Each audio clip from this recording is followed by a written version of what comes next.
O governador de São Paulo, Tarcísio de Freitas, tem ganhado muito prestígio ao atuar como cabo eleitoral nas eleições municipais deste ano. Desta vez, ele declarou apoio a Bruno Engler na disputa pela prefeitura de BH, Belo Horizonte. Em um vídeo que foi publicado no perfil do candidato, que também é apoiado por Jair Bolsonaro e pelo deputado Nicolas Ferreira, Tarcísio disse que ele seria alguém que poderia fazer a diferença. O governador tem sido fundamental para a campanha de reeleição de Ricardo Nunes aqui em São Paulo. A atuação foi criticada pelo oponente de Nunes, Guilherme Boulos, que acusou Tarcísio de usar a eleição aqui na capital como trampolim para se projetar para as eleições de 2026. O chefe do Poder Executivo paulista, no entanto, voltou a afirmar que Jair Bolsonaro é sim seu candidato à presidência da República. Cristiano Beraldo. Bom, Tarcísio não poderia falar outra coisa senão isso, né? Reafirmar que Jair Bolsonaro é o candidato a 2026. Se ele dissesse qualquer outra coisa, poderia inclusive ser acusado de traidor ou coisa parecida, né? Pois é, acho que já está muito claro que Bolsonaro não reage nada bem quando um desses potenciais candidatos a presidente de 2026 se manifestam no sentido de aceitar essa hipótese. Então, houve já rusgas com o governador de Goiás, Ronaldo Caiado.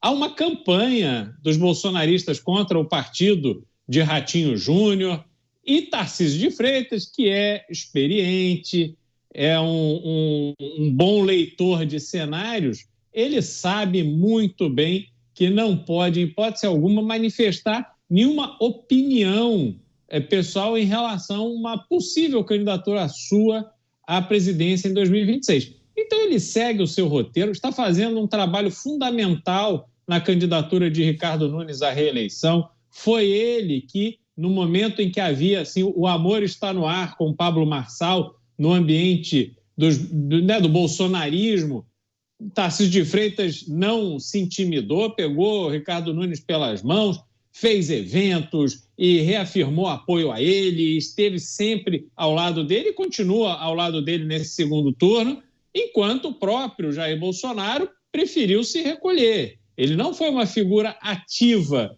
na eleição de São Paulo, que foi uma eleição muito acirrada, como também não me parece que foi ativo, como esperado, na eleição de Alexandre Ramagem no Rio de Janeiro, que acabou perdendo para Eduardo Paes ainda no primeiro turno. A situação de Jair Bolsonaro não é uma situação confortável. Se a gente observar o que aconteceu com Pablo Marçal em São Paulo, onde boa parte dos eleitores e apoiadores de Bolsonaro migraram para a candidatura e apoio a Pablo Marçal, em detrimento ao candidato escolhido inicialmente por Jair Bolsonaro, e a forma como o Jair Bolsonaro reagiu, que foi uma forma contida, parecendo que com medo de reafirmar apoio a Ricardo Nunes e, com isso, perder apoio dessa parte do seu eleitorado que estava junto a Marçal, e ele ficou ali titubeando, em silêncio, e Marçal chegou a atacar seus filhos, ele não respondeu. Então, eu acho que, olhando para esse cenário, Jair Bolsonaro sai mais fraco dessa eleição municipal de 2024 do que estava antes dela. E como ele tem os problemas com a justiça eleitoral, acredito que ele vai ter que trabalhar muito, queimar muito a sola de sapato, suar a camisa para consolidar a sua posição como um candidato forte, viável para 2026. Mota, além dessa reflexão sobre o que disse Tarcísio sobre Bolsonaro, queria que você também desse um pitaco sobre a acusação de Guilherme Boulos ao posicionamento de Tarcísio, que Tarcísio estaria usando as eleições municipais como trampolim para tentar ser mais conhecido em algumas localidades, fazendo uma referência clara ao apoio manifestado por Tarcísio ao candidato Bruno Engler em Belo Horizonte. Daqui a pouco ele vai descobrir que os políticos gostam de votos, né? Uma descoberta impressionante. Eu acho que os rumores do fim da liderança de Jair Bolsonaro são grandemente exagerados. O que nós estamos vendo é o jogo da política sendo jogado. Nesse jogo não basta você ter excelentes candidatos. É preciso também ter uma excelente comunicação com o eleitor. Como, aliás, mostrou ontem o ex-presidente americano Donald Trump, quando passou algumas horas servindo batata frita ali no McDonald's. Há quem diga que Jair Bolsonaro é o Trump brasileiro. Eu acho que ele é mais do que isso. O presidente Jair Bolsonaro reinventou a comunicação política no Brasil. Eu não esqueço nunca do dia, em 2018, que eu fui a uma cidade aqui no subúrbio do Rio de Janeiro e vi, pela primeira vez na vida, as pessoas comprando a camiseta de um político, tirando dinheiro do bolso para comprar uma camiseta que tinha o rosto de um político. Até então, em toda a minha vida, eu tinha visto os políticos darem as camisetas de graça, ou até pagar para as pessoas usarem. Na minha opinião, Tarcísio é evidentemente um dos herdeiros políticos de Jair Bolsonaro e merece, porque Tarcísio fez também uma coisa quase impossível, uma transição de técnico para político e se elegeu governador de São Paulo. A direita colocou em campo um time espetacular. E aí os adversários, no desespero, tentam ganhar no tapetão. Para quem não tem familiaridade com futebol, tapetão é a prática de alterar, através de recurso aos tribunais, um resultado conquistado no campo. Pois é, um tema bom para a gente debater com os nossos comentaristas. O Dávila também vai trazer a análise dele depois do break comercial. Em 1 minuto e 32 segundos a gente volta. Eu conto com você, fique por aí, vale a pena. Os pingos nos is. Jovem Pan. Os assuntos mais importantes desta terça-feira, sempre com a análise dos nossos comentaristas aqui em Os Pingos nos Is, agradecendo muito sua parceria e audiência. Antes do break comercial, nós falávamos sobre as manifestações de Tarcísio Gomes de Freitas, dizendo que para 2026 Jair Bolsonaro será candidato e ele é o candidato da direita, enfim, e ele irá apoiar com todas as forças Jair Bolsonaro e, além disso, manifestando apoio a Bruno Engler, que tenta a prefeitura de Belo Horizonte. Isso acabou gerando críticas de Guilherme Boulos, candidato à prefeitura aqui em São Paulo, dizendo que Tarcísio estaria usando o pleito municipal como trampolim para torná-lo mais conhecido, já que ele faz essas conexões com candidatos de outras localidades. Faltou a análise do Luiz Felipe Dávila. Dávila, faz parte do jogo político tudo isso, né?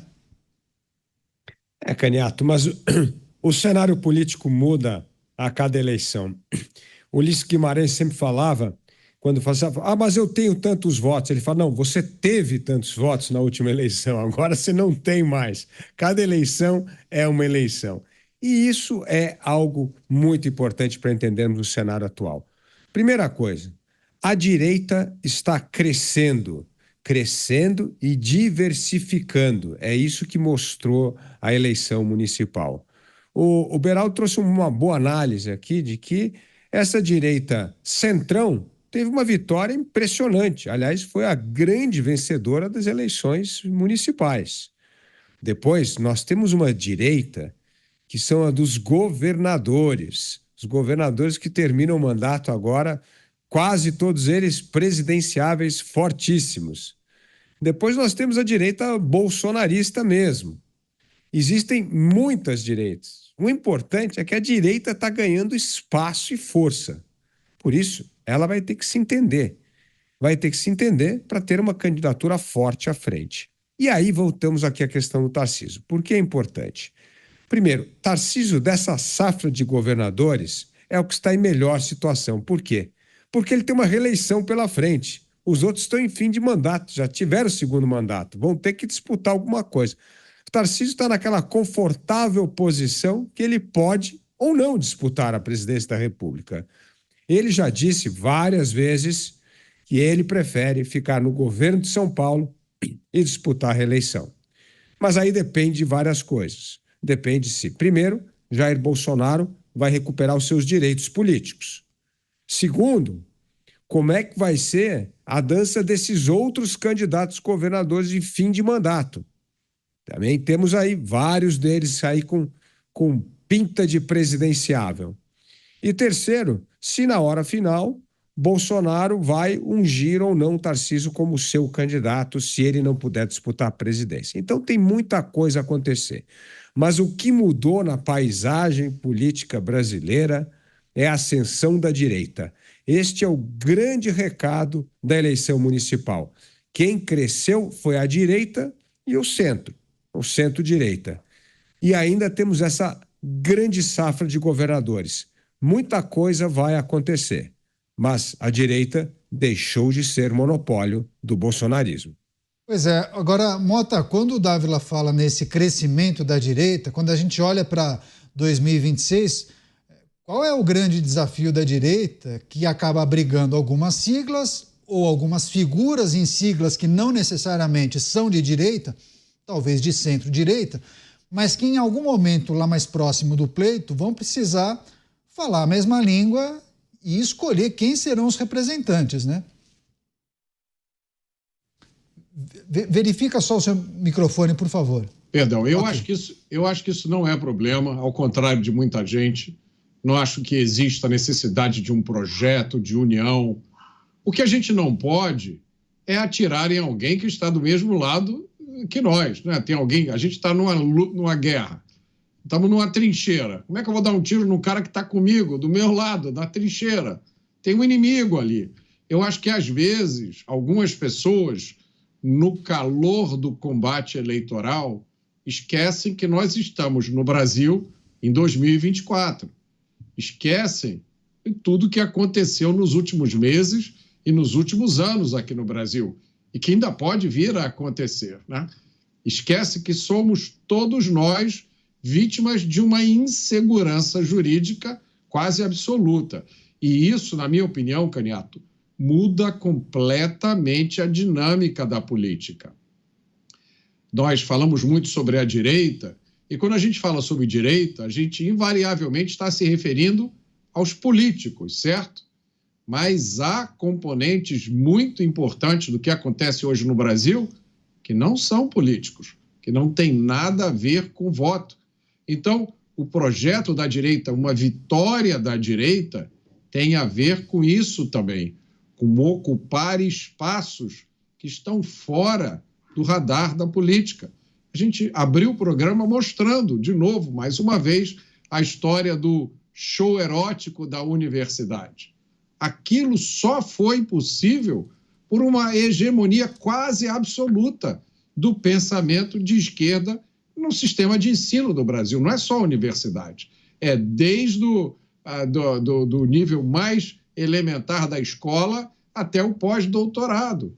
A gente também fala muito aqui sobre os absurdos que acontecem no sistema de justiça criminal, também devido a isso. Então, essa é a batalha da direita para 2026, 2028, 2030, ocupar espaços. Isso é muito mais do que simplesmente vencer eleições.